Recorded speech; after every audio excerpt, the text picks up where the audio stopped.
Okay, we will open up the floor for questions for Coach. Right here over to the right, Austin Ward, Rivals 97.1.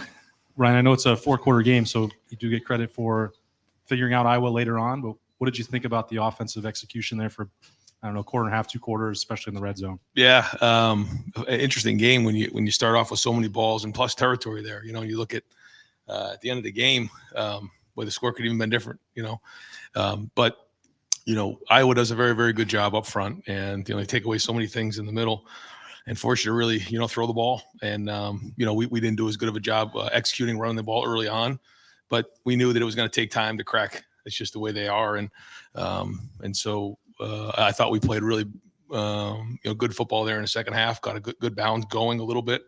But I mean, that kind of goes back to what we're talking about, is when someone's going to stop one thing, you got to be able to do the other.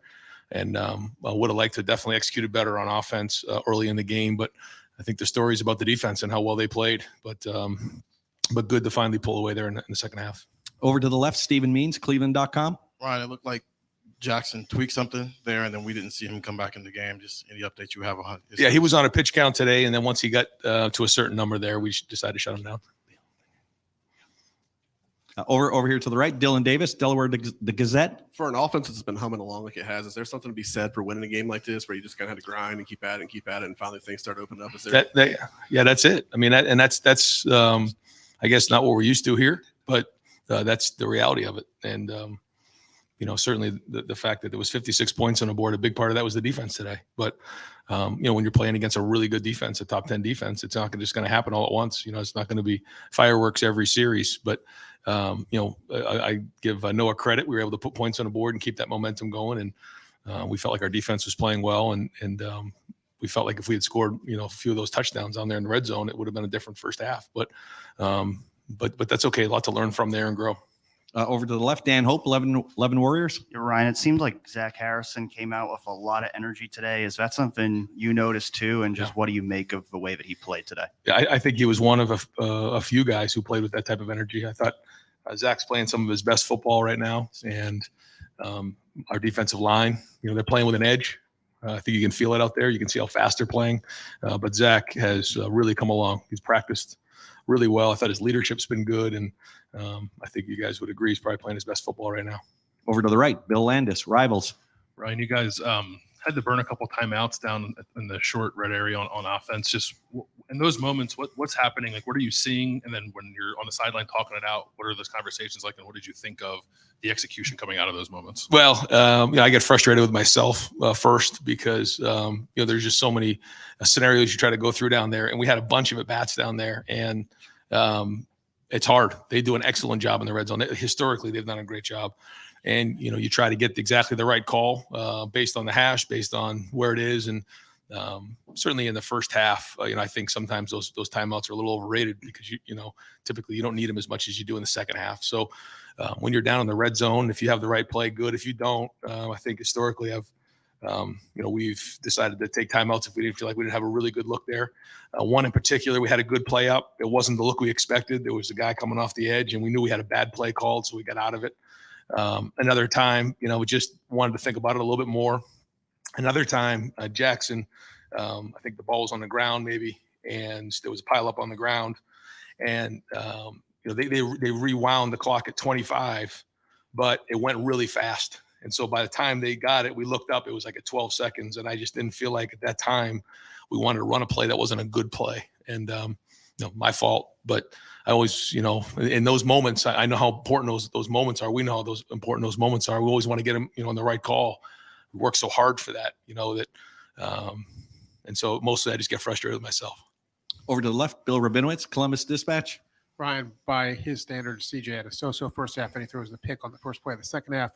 Then he got it together. I think it was 8 straight completions, 4 touchdowns. What clicked for him in the second half? I think we just had to get into a rhythm on offense. And when you game plan, you pretty much start your mindset on the minus 25, somewhere in there. And then you have plays that you work, and then you kind of get yourself into the red zone. And it was weird because we were kind of in plus territory all day early on. It just never got into a rhythm of just kind of throwing things, and because the field was getting a little compressed. And I think you saw when we had to move the ball down the field, we were a little bit better, and he got into a rhythm that way. That's probably the only way I could describe why that was. But yeah, I mean, they're very, very good. They get their hands on balls. We had the one sack fumble early on. I mean, but we overcame it, and we kept pushing through. And we know that when we're playing against good defenses, things like that happen. But we can't continue to let those things happen. We got to learn from them and grow. But I think it was healthy for us to get a good challenge today. Over to the right, Spencer Holbrook, Letterman Row. Ryan, the Iowa offense is what it is, but is there something to be said for your defense to be able to do what good defenses do against an offense like this? Yeah. I mean, started right from the get-go, and I thought we were aggressive. I thought Jim called a great game, but the guys played well. They ran to the ball, created turnovers, played hard, played physical, and didn't let up the whole game. And I think we had 6 turnovers and at least a couple of 4th down stops. So, when we can play like that, it's great. So, got to learn what we did well and figure out what we need to improve on. And we know we got a big challenge next week going to State College. 4th row middle in the left, Rob Aller, Columbus Dispatch. Ryan, back to Zach for a minute. Here's a kid who's a local kid. He comes in, a lot of pressure, playing in the shadow of the Bosas, Chase. Is this just one of these situations you always talk about? Everyone has their own journey. How proud are you of him to get through that, fight through that? Very. It started with recruiting. Zach was one of the first recruits, for me and Larry. We went into the home, and I'll tell a quick funny story about that. Wasn't sure how it was going to go in recruiting. I just been named the head coach, and Larry and I went into the home, and Tracy and the family were there, and went through the home visit, and I gave him a Buckeye at the end, and I said, "This is a Buckeye. I want you to have this." And he says, looks at me, looks at it. He says, "Buckeyes are poisonous, coach." I said, I walked out. I said, "Larry, we ain't getting Zach." And about a week later, Larry comes in. I remember where I was because it was very important for us because Zach was highly recruited. He was a local kid, Olentangy Orange, obviously with tremendous talent and a great culture fit for us. And Larry walks in. He says, "Zach's going to be a Buckeye." He got him on the phone and he committed, and that was a big deal for us. And he came in highly recruited. But when you look at Zach, he's got long levers. He's really tall, and he's had to grow into the position and grow into his body, and that doesn't just happen. It takes time. And I know everybody wants him to come in and be an All-American as a freshman, but everybody, like you said, has their own journey, and he's been on that journey. And I think he's made a lot of sacrifices. He's worked through some tough times, and you're seeing the best version of him right now. We're going to go just a few more because we got players starting to come up over here to the right. Justin Holbrook, WCMH. What did you see from Jordan Hancock, his first game back, especially with Cam Brown out today? Yeah, I saw a good week of practice, and then made a few plays, and he does a really good job of playing the ball, and excited to get that game under his belt so that we can build on that moving forward. Over to the left, Cameron Teague Robinson, The Athletic. Ryan, you mentioned calling some timeouts in the red zone. I mean, you guys have been really in the red zone all year. When you look at this game, do you look at it as like, hey, we still scored even though we kicked those field goals? Or do you look at it like we need to turn those field goals into touchdowns even though we're scoring? Touchdowns. That's it. That's all we focus on. Now, when we can get field goals, certainly we need to get points, and those were important to get. But, yeah, I'm going to wish we had calls back. We're going to wish we had plays back. But the number one goal is to score touchdowns in a red zone. That's a huge part of our plan to win. We've been good in that in the past, not as good today. Over to the right, Clay Hall, WSYX. Multiple choice. Tommy Eichenberg, he's been a great tackler today. He's a pass catcher. Mm-hmm. Do you need more from the running game as you go forward? That was a concern late in the year last year. How about the run game? Yeah. Oh, yeah. We'll have to look and see what we did well, but what we need to improve on, and where we need to, tighten up, and kind of evaluate it from there. Certainly the numbers don't look great, but there were some good things, and I think there was a sack, right? So, I mean, that may have affected that, on the fumble.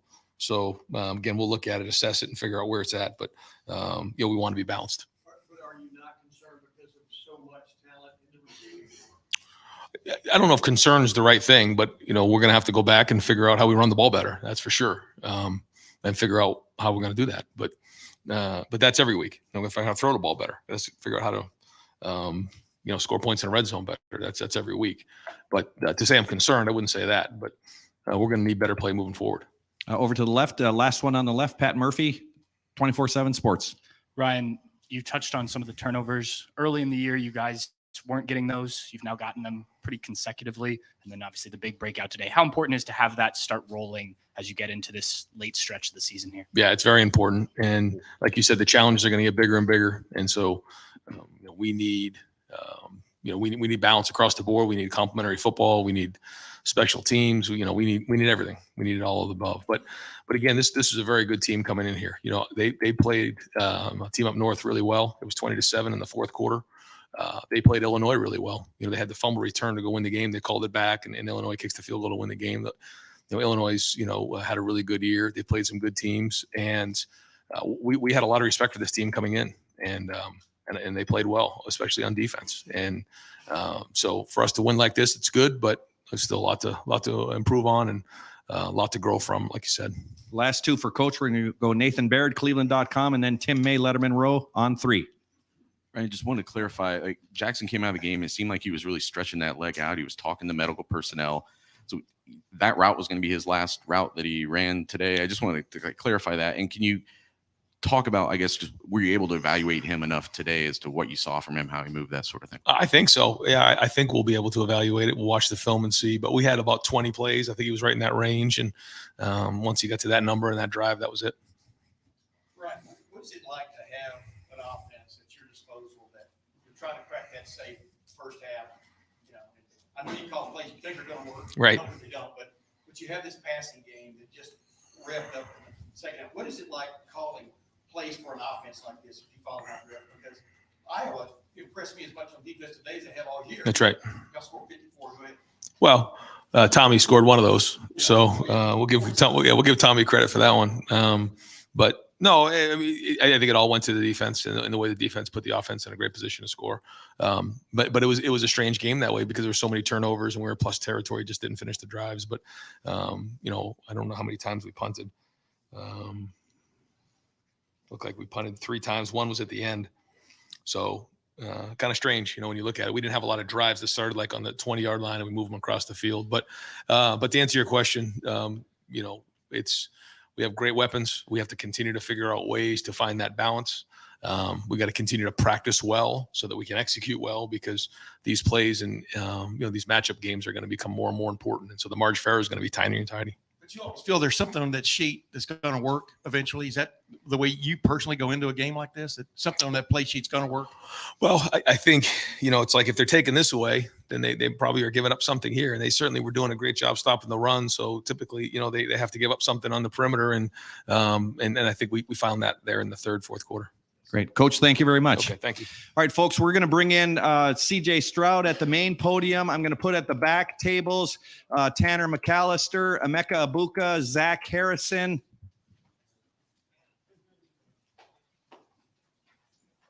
And that's it for now. And after a few minutes with CJ, we're going to go kind of quick with him. I'm going to bring in Coach Knowles at the main podium as well.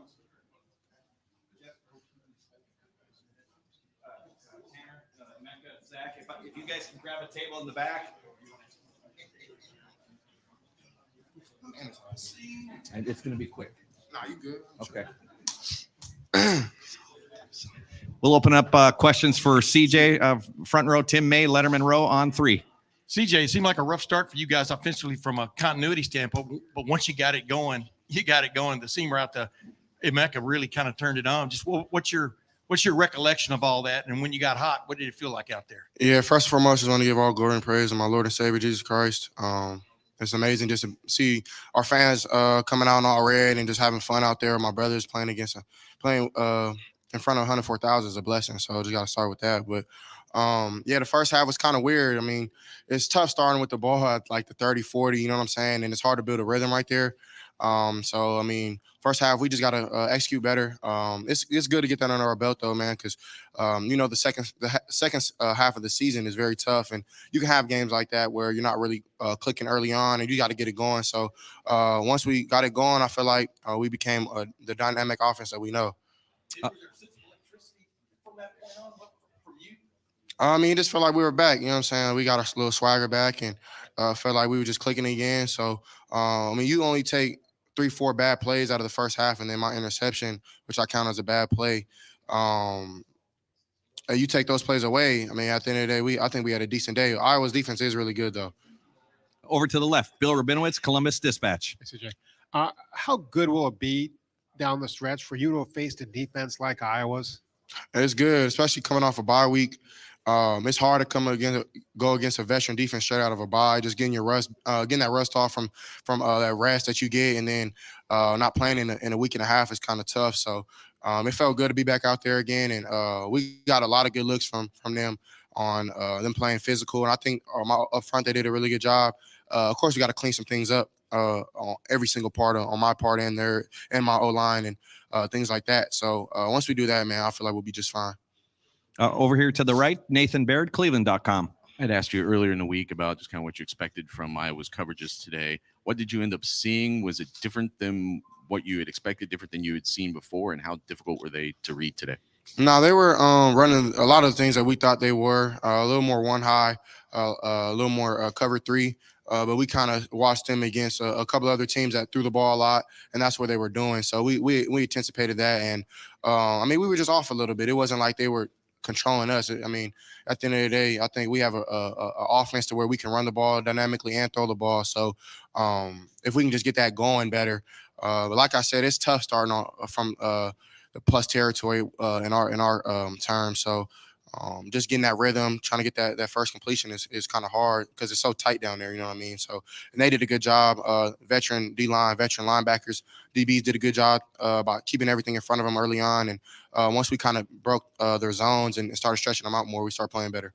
Over to the left, Bill Landis, Rivals. CJ, in the course of a game, as you guys are trying to feel out the defense and figure out what's going to work and what's not, how much back and forth is there with players and coaches between drives, during timeouts? Just like what's the process like of finding those answers for you guys? Yeah, I mean, we Coach Days ask us what we see out there, what kind of leverage the receivers are getting, and with the corners, the safeties, how they're playing. He's asking me what I thought I seen and things like that. So I mean, it's constant communication just because we can help them and they can help us. So we're a team at the end of the day, and I definitely think that, I mean, it's a recipe for success.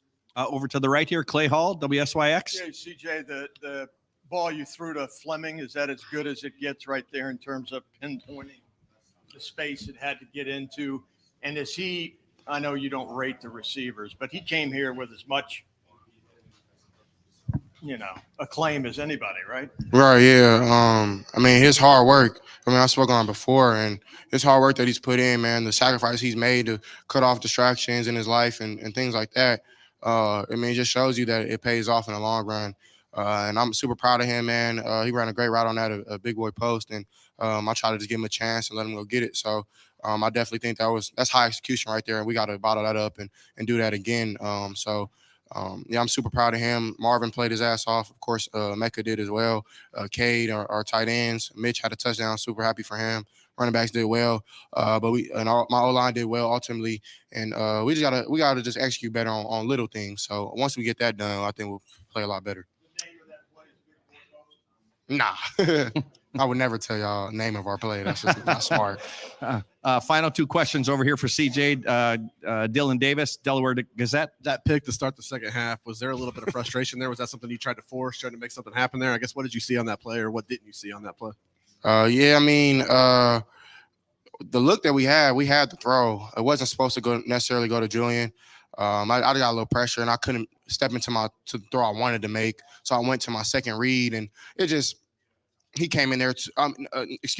Julian did his job by coming in so far, but I got to remember that it's coverage back there that there's nothing holding him. There's no routes over there. You know what I mean? So I got to just take an L and take the sack or get a couple yards rushing.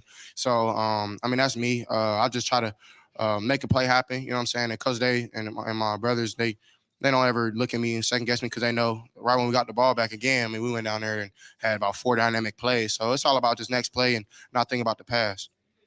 And final question, Jeremy Birmingham, Rivals. CJ, do you think that you've earned the right to have super weird, unfair expectations? I mean, it seems like most quarterbacks in the country, if they complete 67% of the passes, 300 yards, 3 touchdowns, people would be saying, "Oh, great game." But it seems like for you, the expectations are so high. Is that because do you have that same expectation higher for yourself? I mean, I don't have any expectations. I'm here to win. And that's for the fans. You know what I'm saying? That's like for the supporters. That's for them to marry up and think about all the crazy things that we're supposed to do. This is football, man. Like, Iowa is not coming in here to play to give us anything. We got to go take it. So, and I think I told y'all that earlier in the week is like they're not just gonna back up and just give us what we want with like short passes. They're gonna challenge us, and that's what they did. So, credit to them, but credit to our defense as well, man. Like our defense, they played a bus off, and I'm super happy for every single one of them. And I don't really, like I said, I don't have any expectations though. I'm here to win games, and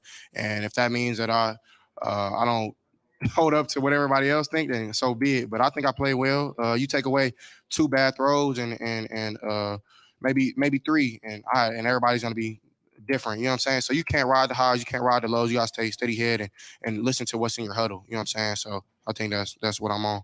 Great. CJ, thank you very much. Thank you. God bless.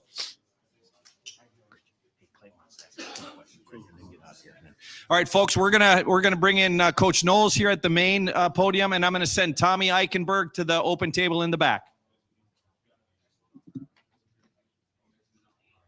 And we will open up the floor here for Coach Knowles.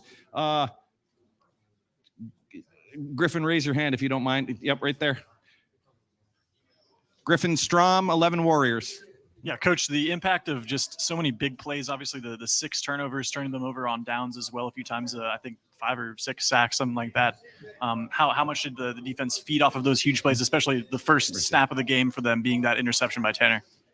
You know, we've just been trained. We had a great week of practice.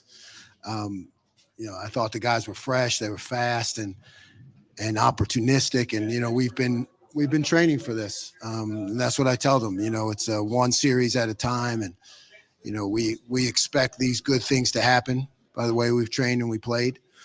And I think and I know it has a great effect on the whole team, and everybody feels confident when the defense is playing well. And the turnovers, they help a lot, in terms of field position and in winning the ball game. Over here to the right, Nathan Baird, Cleveland.com. Zach Harrison's a guy who has, throughout his career, really performed a pretty high baseline of success, if not necessarily that like elite play, however you want to define that. How have you seen him progress over just the time you've been here? Because it seems like he is starting to trend towards something better. Yeah, from the first time I got to be around Zach, I mean, I knew that in my mind he was an elite player. I mean, he has great speed, tremendous arm length and the ability to lock out blockers, and his pass rush is really, he has some distinct moves that he uses, so I did not look much at last year when I got here. Really just tried to get a feel for the guys as they were. And Zach has been performing, every week on tape, so it's good to see him, starting to get more make more plays and get the recognition, but I think he's elite. Over here to the right, Bill Rabinowitz, Columbus Dispatch. Hi, Jim. Obviously, Iowa's offense has struggled, but what did you see today that is most encouraging? What did you like the most from what you saw today?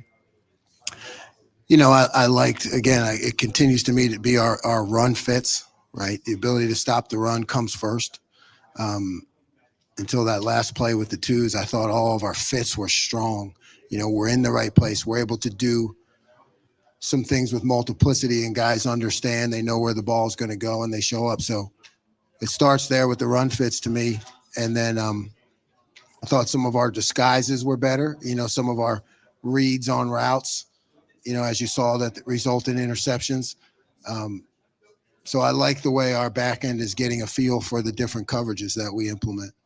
Over to the right, Austin Ward, Rivals, 97.1 The Fan. Jim, you've been there for all of Tanner's development. At what point in his career did you feel like more often than not he would be in the right spot like he seemed to be today for a couple key ones? Yeah, he's always been a very heads-up player, always very coachable in terms of understanding the game plan and the scheme we're going to face. But, I saw him really take off last year in terms of playing with the confidence, because it takes a lot of confidence to do some of the things that he does. And then, the fact that he came here just showed me he wanted to even elevate his game even more. And, and it's great to see him making plays. He understands the scheme, and he knows what to do, and he's talented. Second row right, Joey Kaufman, Columbus Dispatch. Jim, what'd you make of your corners today? You got Jordan Hancock back for the first time. Cam Brown didn't start. JK got the start in his, or Cam was out. JK started in his place. But what'd you think of those guys? Yeah, I mean, they looked fine to me. I don't think we got tested very often on the edges or downfield, but they were competing the whole game, and I just think it's good to get Jordan back in. He was really on a pitch count type of thing, where we didn't want to get him too many reps as we bring him back, but I think he changes things and just adds to the competition and gives us a lot more depth. And I think the other guys play a lot freer too when he's around. Over here to the right, Spencer Holbrook, Letterman Row. Jim, you guys weren't playing the best offense in the country, but it seems like you guys took care of business, only gave up 3 points. Is there something to be said for a defense to be able to take care of business when you know the opponent doesn't have the best offense? And do you feel like you guys did that today? Yeah, we don't discriminate. It's whoever you're going up against, that's who you have to stop. So it is definitely a mentality that I've been preaching to the guys, and they're buying in. It doesn't matter what the score is, who we're playing. Are we going to operate with the mentality of going out there and stopping them every time? So, if we're playing with that kind of mentality, and their offense is struggling, you see us rise up. And the time's going to come when we're going to need that mentality when the game is close. Over here to the right, Cameron Teague Robinson, The Athletic. Jim, I apologize if you've been asked this, but it seemed like you played 3 linebackers at times, maybe a little more today than you did in the past. Just thoughts on why that was, and then how you thought Cody Simon played as that third linebacker for you guys. Yeah, I thought Cody did very well. We've been planning for this. We have to morph the defense when it gets into big personnel and multiple tight ends and fullbacks. And, Cody is the guy. He's earned that right by how he's practiced. It was good to see him get a significant role because I think he can add a lot to the defense when we face those kind of teams. And final questions for Coach Knowles, front row right here, Tim May, Letterman Row on 3. Hey, Coach Knowles, how did you feel for Tanner McAllister? He follows you from Oklahoma State to here. Obviously, 2 picks today, huge, et cetera. Just, is there a sense also that this defense has sort of developed that identity you want? I mean, you was talking about that a little bit a while ago, that you come in against a team like this, you got to shut them down because everybody else has, so to speak. But go ahead. Yeah, no, Tanner's like a son to me. These guys, you become very close to these guys. So to see him, take the challenge, right? There's nothing easy about coming to the Ohio State and him, earning and proving himself all over again. And, it's always good to see someone succeed who you care about, and who's put himself on the line. And he's invested a lot in me by coming here. Yeah, and like you said, the identity, the mentality of getting stops, third down, not giving up explosive plays, getting negative yardage plays, being aggressive. I think we saw that take a step today. I'm hopeful in terms of the defense continuing to dictate the terms of the game. That's the mentality that we want to have. Great. Coach, thank you very much.